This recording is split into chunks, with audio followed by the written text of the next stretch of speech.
Hai semua, Assalamualaikum. Bersama saya Cikgu Nur Izian, Guru Mata Pelajaran Matematik tahun 1. Tajuk kita pada hari ini ialah operasi asas. Kita akan khusus kepada penyelesaian masalah tambah dan tolak. Objektif pembelajaran kita pada hari ini ialah pada akhir pembelajaran, murid akan dapat menyelesaikan masalah tambah dan tolak yang melibatkan situasi harian. Kalau sebelum ni awak dah belajar macam mana cara untuk menambah dan juga cara untuk menolak dengan betul.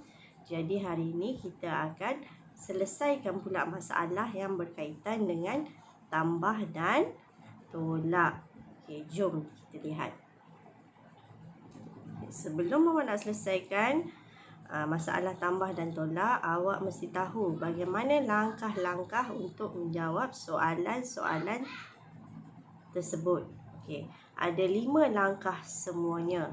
Langkah yang pertama ialah awak perlu baca dulu soalan.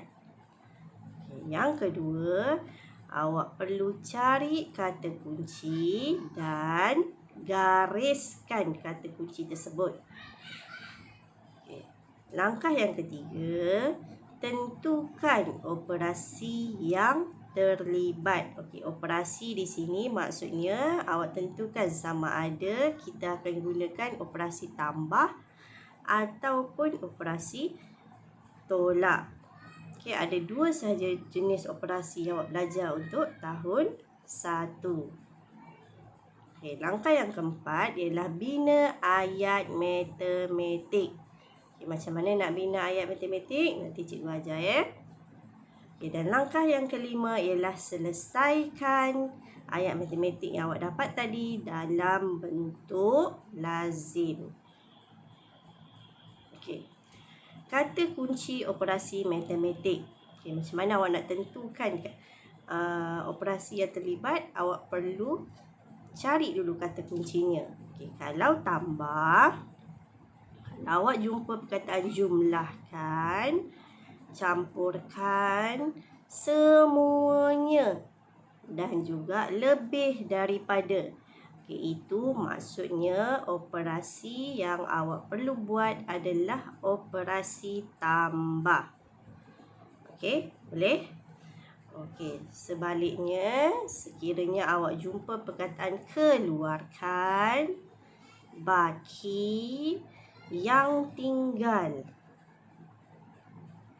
kurang daripada, ataupun jumpa perkataan beza, maksudnya operasi yang awak perlu buat ialah operasi tolak. Boleh? Kalau jumpa sahaja kata kunci macam ni, awak kena tentukan sama ada ianya adalah tambah ataupun tolak. Boleh? Seterusnya. Contoh soalan. Ahmad langkah yang pertama tadi awak perlu baca dulu soalan kan? Langkah yang pertama, baca soalan. Ahmad ada 13 bola hijau dan 25 bola kuning. Berapa bola Ahmad semuanya? Itu langkah yang pertama. Langkah yang kedua, apa tadi? Cari kata kunci. Bila dah cari kata kunci, awak perlu gariskan. Itu langkah yang kedua. Kita cari kata kunci. Yang pertama, 13 bola hijau. Kata kunci yang kedua, 25 bola kuning. Dan kata kunci yang ketiga ialah semuanya. Jadi tadi kata kunci untuk semuanya tadi, operasi apa yang terlibat? Langkah yang ketiga, kita tentukan operasi apa yang terlibat. Ada perkataan semuanya. Jadi operasi yang terlibat adalah operasi tambah. Operasi tambah. Dah bila kita dah tentukan operasi, kita pergi kepada langkah yang keempat, iaitu bina ayat matematik. Macam mana kita nak bina ayat matematik? 13 tadi bola hijau tambah 25. Okey, 25 tadi merujuk kepada bola kuning. Okey, itu ayat matematik dia. Okay, lepas dah dapat ayat matematik, awak selesaikan ayat matematik awak dalam bentuk lazim. Langkah yang kelima. Okay, jadi macam mana nak selesaikan? Mesti ada rumah puluh, rumah sar. Okay, masukkan 13. Simbol tambah di bahagian luar. Tambah dengan 25. Okay, jadi awak akan dapat jawapannya 38. Jadi bila dah dapat jawapan 38, awak letak di sebelah ayat matematik tadi sama dengan 38. Jadi berapa bola Ahmad semuanya? Bola Ahmad semuanya ada 38 biji bola. Okey, boleh? Okey, kita tengok contoh soalan yang kedua. Yang pertama, baca dulu soalan. Encik Ali menternak 36 lembu. Okey, dia beri 15 lembu kepada Ramli. Berapakah baki lembu Encik Ali? Okey, yang pertama dah baca soalan. Yang kedua, cari kata kunci. Cari dan gariskan. Okey, kata kunci yang pertama, 36 lembu.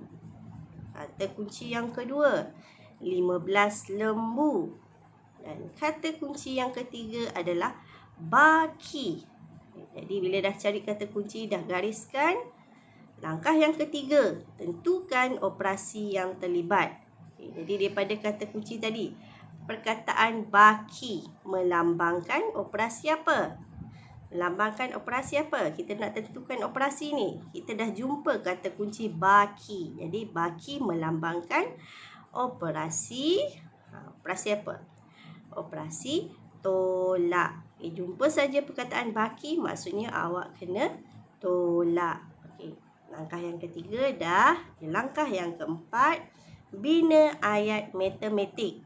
Macam mana nak bina ayat matematik? 36 tolak 15. Dalam bentuk memanjang macam tu ya, dalam bentuk memanjang macam tu. Itu adalah ayat matematik. Okay, dah bina ayat matematik, langkah yang keempat. Okay, langkah yang kelima, kita perlu selesaikan dalam bentuk lazim. Okay. Mesti ada rumah puluh dan sar. Masukkan nombor 36. Tolak 15. Okey, jadi jawapannya 21. Okey, bila dah dapat jawapan 21, awak masukkan dalam ayat matematik awak tu supaya dia jadi lengkap. Okey, 36 tolak 15 sama dengan 21. Jadi berapakah baki lembu Encik Ali? Baki lembu Encik Ali ialah 21 ekor lembu. Okey, kita tengok contoh yang ketiga. Okay, langkah yang pertama, baca dulu soalan. Wani baca 29 buku cerita. Aira baca 20 buku cerita. Kira beza buku cerita mereka. Jadi, dah baca soalan. Langkah yang kedua, cari kata kunci dan gariskan. Okey, kita cari kata kunci yang pertama, 29 buku cerita. Yang kedua, 20 buku cerita. Dan yang ketiga ialah beza. Langkah yang ketiga, tentukan operasi. Okey, operasi apa yang terlibat? Dekat situ ada kata kunci apa? Kata kunci beza. Jadi kalau jumpa perkataan beza, ianya melambangkan operasi tolak. Okey, tolak. Okey, bila dah tahu operasi apa, jadi langkah yang keempat, kita perlu bina ayat matematik. Okey, macam mana nak bina? 29 tolak 20. Okey. Semua murid kena pastikan apabila awak membuat operasi tolak, awak kena pilih nombor yang besar tolak nombor yang kecil. Pastikan itu betul-betul. Bila dah dapat bina ayat matematik, langkah yang keempat, bina ayat matematik, dan langkah yang terakhir, langkah yang kelima ialah selesaikan ayat matematik tersebut dalam bentuk lazim. Ada rumah puluh, ada rumah star, masukkan 29, tolak 20. Jadi jawapannya 9. Masukkan dalam ayat matematik tadi sama dengan 9. Jadi ayat matematik yang lengkap adalah 29 tolak 20 sama dengan 9. Jadi beza buku cerita mereka ialah 9 buah buku. Okey, boleh ya? Boleh faham ya? Okey, jadi lepas ni kalau awak jawab soalan penyelesaian masalah, awak kena ikut 5 langkah yang cikgu ajar pada hari ini. Okey, boleh? Okey, jadi sebagai rujukan, awak boleh rujuk buku teks matematik jilid 1, muka surat 97 hingga 105. Okay, setakat ini sahaja untuk hari ini. Sekian. Terima kasih. Jumpa lagi. Bye.